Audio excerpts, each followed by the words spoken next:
Buenos días, buenas tardes, buenas noches, según la hora en la cual y el lugar desde el cual usted revisa el informativo La Vacuna. En esta nueva emisión les presentamos los siguientes informes. Primero, Colombia, el país de los Nini. Segundo, Duque copia a Trump. Y tercero, Avianca y la ley del embudo, como siempre.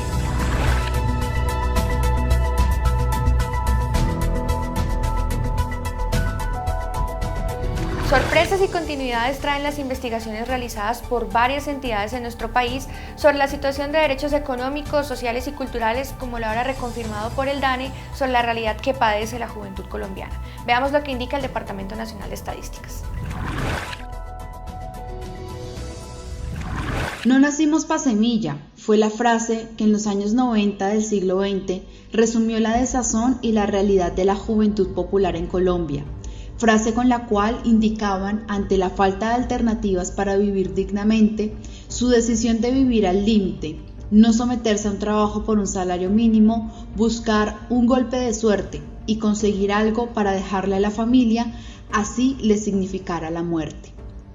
¿Cómo resumirían hoy quienes tienen entre 14 y 26 años de edad su realidad, como años atrás ausente de alternativas, sabiendo que están condenados en un 33% de los 12.672.168 que son a no estudiar ni trabajar? Es decir, 4.150.000 jóvenes están en el asfalto, sin presente ni futuro cierto, como lo certificó el DANE el pasado 17 de septiembre en su informe Panorama Sociodemográfico de la Juventud en Colombia, y que cubre el trimestre móvil mayo-julio del año 2020. Un 33% de Nini, no cabe duda, significa todo un derroche para cualquier sociedad, más aún cuando ese sector social representa el 25% del total de la población nacional, la cual goza, aunque en declive, un bono demográfico que le debiera permitir acumular y ahorrar a partir de la imaginación, fuerza física, capacidad de entrega, salud, apertura al mundo que caracteriza a la juventud, todo tipo de logros y recursos. La investigación del DANE indica que del total de jóvenes, el 50,4% son hombres y el restante 49,6% son mujeres. La mayoría de ambos, el 75,9%, habita en las ciudades y el restante 24,1% en la zona rural. Nini, una preocupante realidad que afecta en mayor medida a la mujer, como ocurre en todos los indicadores sociales. El 42% de ellas padece tal realidad y entre ellos alcanza al 23%. En desempleo, por ejemplo, el 37,7% de las mujeres lo sufre con una tasa del 24,1% entre los hombres. No es casual, por tanto, que muchos de ellos y ellas permanezcan con sus progenitores. El 44,14% viven con ambos padres, el 15,76% con uno de ellos y el 16,1% con un pariente. Solo un 4,17% vive en un hogar unipersonal. Desnuda el informe una difícil realidad que se extiende a la formación académica, en la cual los hombres de 15 a 24 años, un 95,7% son analfabetos, porcentaje que sube a 97,7% en las mujeres. Pero si se reduce más la franja de edad y se observa solo a los jóvenes entre 14 y 17 años, las revelaciones indican que el 11,63% de los hombres se encuentra en niveles inferiores, ninguno preescolar primaria, mientras que en las mujeres este porcentaje es del 6,86%. Mientras tanto, el 36,52% de los hombres están en extraedad escolar, mientras que entre las mujeres esta cifra baja al 25,27%. Es decir, ellas van más temprano a la escuela y también participan más en la escala educativa superior y posgrado, en especial entre los 20 y los 40 años, pese a lo cual son menos contratados o los son con salarios inferiores a los que perciben los masculinos. Una realidad formativa que tiene su explicación también en las dificultades para estudiar, en lo que pesa el gasto educativo para, por ejemplo, una familia pobre, considerada así por reunir hasta menos de 16.000 pesos diarios para cubrir sus gastos. La educación técnica para sus hijos representa el 4,8% del gasto del hogar, mientras que la universitaria se les lleva el 11,2%. Para la clase alta, este peso disminuye en la medida en que los hogares tienen más ingresos. Es así como la formación técnica les pesa el 4,45% y la universitaria el 10,4%. Entrevistamos a Reinel García, director de la Fundación Creciendo Unidos, que promueve la participación protagónica de niñas, niños y adolescentes para la exigibilidad de sus derechos. Reinel presentó algunas consideraciones sobre la situación de este sector social. Bueno, pues tengo que decir que el panorama con relación a la juventud en estos aspectos la situación es bastante difícil. Bueno, podemos mirar trabajo, empleabilidad juvenil, ¿sí? No es fácil el acceso a un empleo digno, a unas condiciones dignas para los jóvenes.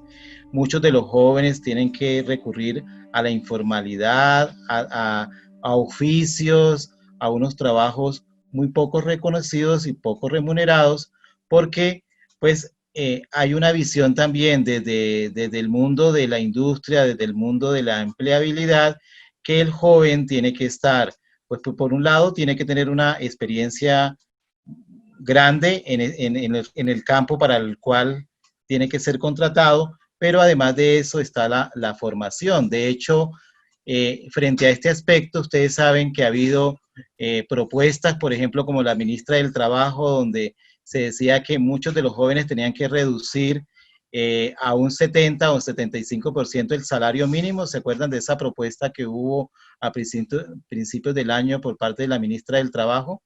Pues eso también demuestra que este tema de la empleabilidad, del empleo para los jóvenes no está en la centralidad de la agenda pública a nivel nacional y que por el contrario, pues no son tenidos en cuenta, son subvalorados, estigmatizados. Entonces, diríamos que ahí el sector, el sector industrial, las empresas, pues no tienen una mirada de inclusión de los jóvenes y de inclusión en condiciones dignas a la empleabilidad. Entonces, pues esto se acrecienta en regiones, por ejemplo, donde la informalidad es muy alta, en ciudades, por ejemplo, como Neiva, como Cúcuta, donde pues una gran masa de jóvenes pues tienen como única salida la informalidad, es decir, pequeños oficios, trabajos donde reciben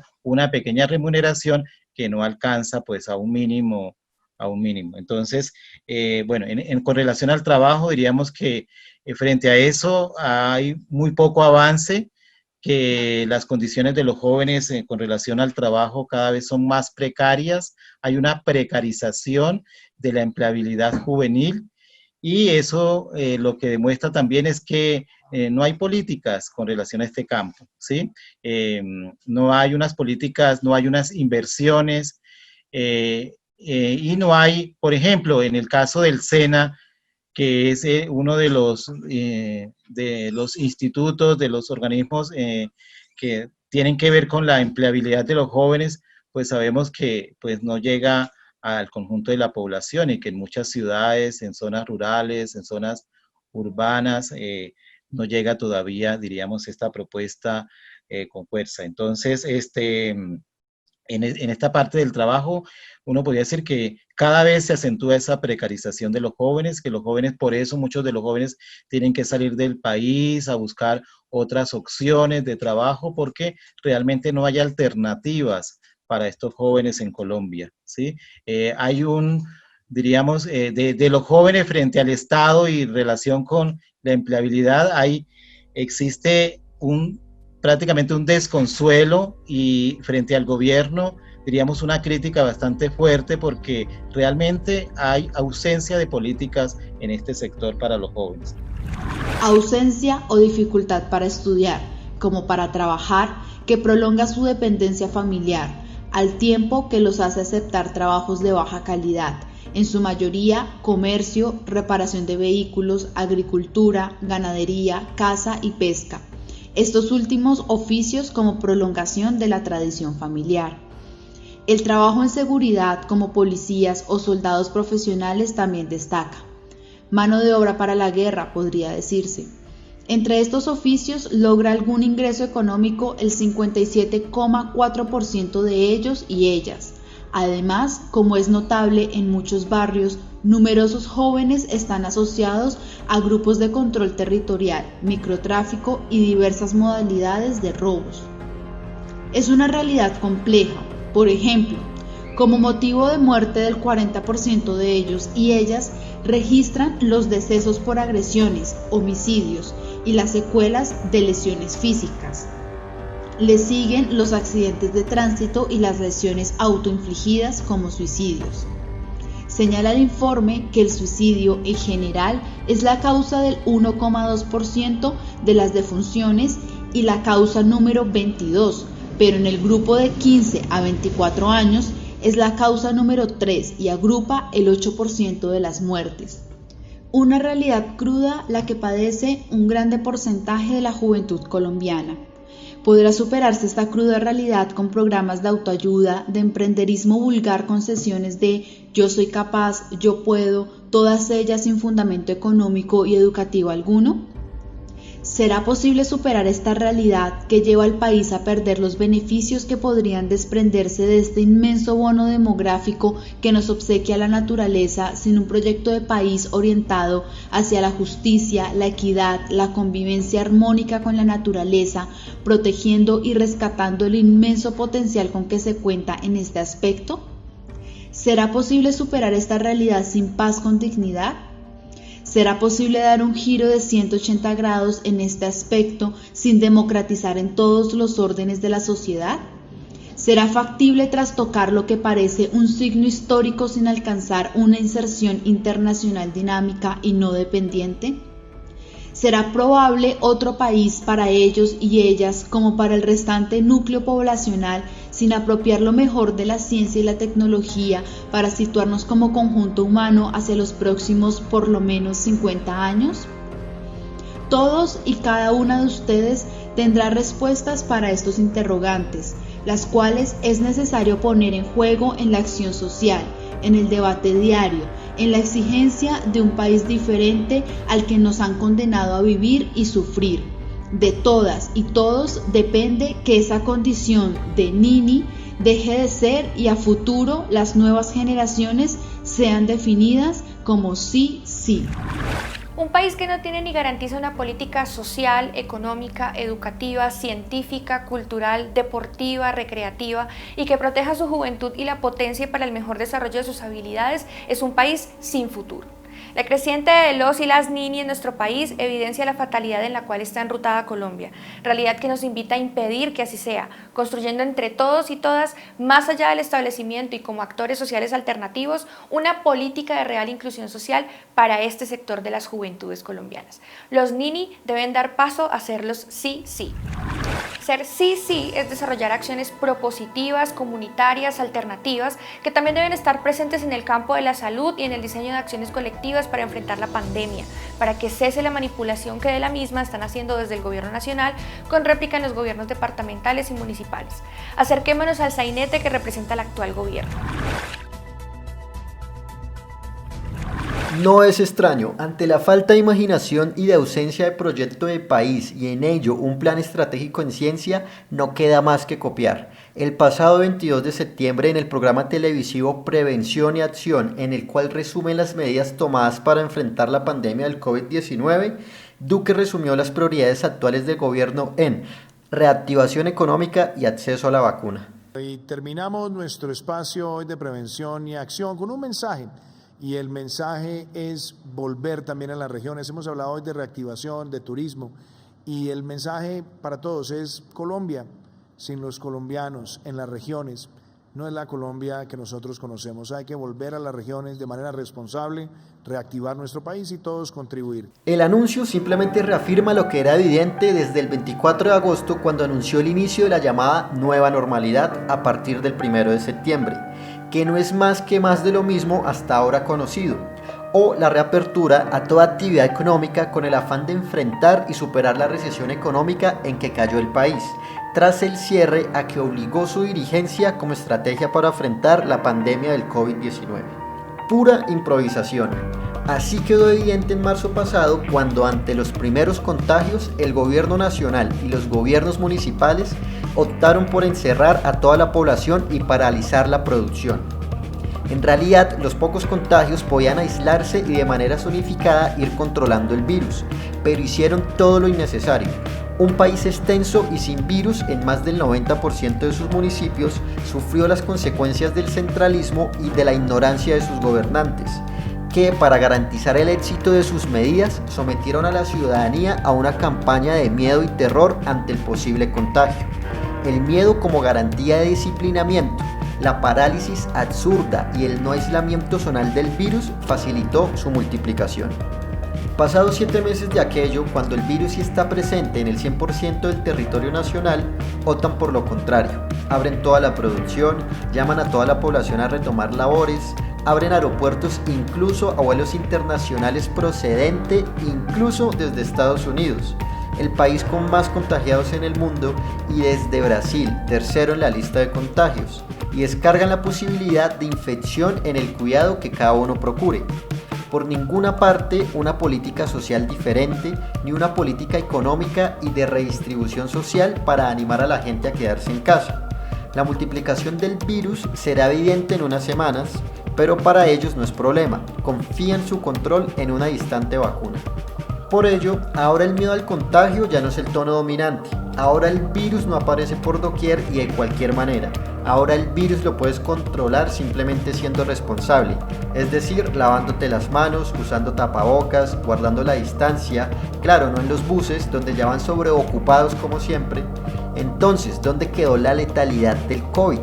Y en su control nada tiene que ver el gobierno nacional ni los municipales. De un día para otro asistimos a un giro en la crisis propiciada por el coronavirus, todo ello producto de, primero, la evidente improvisación con que la crisis ha sido afrontada. Segundo, el desconocimiento de la pandemia en sus reales manifestaciones y potencialidades. Y tercero, la prioridad de la economía sobre la vida. Recuperar la economía, es decir, todo el país al servicio de banqueros, industriales, comerciantes y especuladores. Y en ello, como uno de los sectores más importantes por recuperar, el turismo, ahora elevado al nuevo petróleo con que cuenta el país, según Duque. No importa, por ejemplo, que en San Andrés el virus esté multiplicado en un 776% con respecto a 2 meses atrás y ahora registre 1.336 contagiados y 14 decesos por infección, que se multiplique la muerte, todo sea por las multinacionales de la hotelería. Descargado de su responsabilidad con la situación que estamos afrontando, ahora el gobierno Duque, al igual que Trump, adalides del capital, pese a la constante de contagios y muertos, todo lo descargan en la pronta llegada de la vacuna. El gobernante de la potencia mundial tiene economía y ciencia para ello, y puede hacerse ilusiones, pero el de acá, con total dependencia, se engaña, y engaña a la sociedad creando una expectativa que no puede satisfacer. ¿Hasta cuándo irá este circo de manipulaciones y malos gobernantes? Este fue un informe para La Vacuna, el antídoto contra la desinformación. ¿Cuándo será que por fin contemos con un gobierno de todas y todos, soportado en políticas soberanas, en todos los planos y para el cual la vida, la justicia y la felicidad de los suyos sea su faro y su razón de ser? Un gobierno de un nuevo tipo que ponga en cintura al capital privado, que sin negar su presencia en la economía diaria, le marque como mínimo fronteras relacionadas con el respeto de lo convenido con sus trabajadores y trabajadoras, no perseguirlos ni expulsarlas por agremiarse, respeto al medio ambiente, pago puntual y justo de sus obligaciones tributarias, no monopolización del mercado, precios justos al momento de ofertar sus productos, información exacta y sin manipular al llamado consumidor o consumidora, entre algunas normas por hacer realidad. Políticas, al menos algunas de ellas, que algunas empresas niegan, como lo evidencia el último informe de esta emisión. A finales de agosto causó escándalo en el país que el gobierno Duque le otorgaba un préstamo a Avianca por $370 millones. El argumento para ello es que tal empresa a pesar de ser una multinacional, es vital para el funcionamiento del país. No dijeron por ninguna parte que tal empresa en realidad es prácticamente un monopolio, que hace y deshace con sus tarifas. Empresa que nunca ha colocado como eje de su funcionamiento el beneficio de los colombianos y sí la multiplicación de sus ganancias. El tratamiento a los pilotos huelguistas de hace 2 años, persiguiéndolos, amenazándolos, expulsándolos, lo evidencia. Varios meses antes de la solicitud del crédito, ante la parálisis de sus vuelos, la empresa le exigió a los trabajadores, para no despedirlos, que renunciaran a 6 meses de salario, es decir, seguir laborando pero sin remuneración alguna. Sin duda, como siempre, socializar en vía inversa, o la ley del embudo. Mientras la empresa pedía préstamos y recortaba gastos a costa de bolsillos ajenos, se conoció que había pagado en junio pasado bonificaciones a algunos de sus ejecutivos por $7 millones o 26.000 millones de pesos. La información se filtró porque la empresa tuvo que entregar su contabilidad ante el Tribunal de Quiebras de los Estados Unidos, país en el cual también está pendiente de asistencia económica. Según la empresa, los pagos se realizaron ya que correspondían a compromisos contraídos con sus ejecutivos. Es decir, la empresa tiene palabra. Lo que no reconocen es que los salarios también están sujetos a compromisos, esta vez firmados en el contrato laboral. Pero acá prima la misma ley del embudo. Mientras unos renuncian a sus derechos, otros como el presidente de la compañía recibía $3.732.494 y el vicepresidente financiero $2.783.272. Ambos llegaron a la empresa hace apenas un año. Otros funcionarios recibieron cifras inferiores. Por ejemplo, el vicepresidente de operaciones recibió $82.691, el vicepresidente de planeación estratégica y el presidente de información cada uno $112.000. Para romper la ley del embudo es indispensable un gobierno que no se someta al capital privado y que de verdad privilegie a la sociedad para la cual administra. Pero mientras el gobierno los ricos y las ricas, para los ricos y las ricas, casos como el de esta empresa de aviación no debe sorprendernos. Estamos como sociedad organizada en procesos sociales y políticos, pero está también toda aquella que está desagregada ante inmensos retos.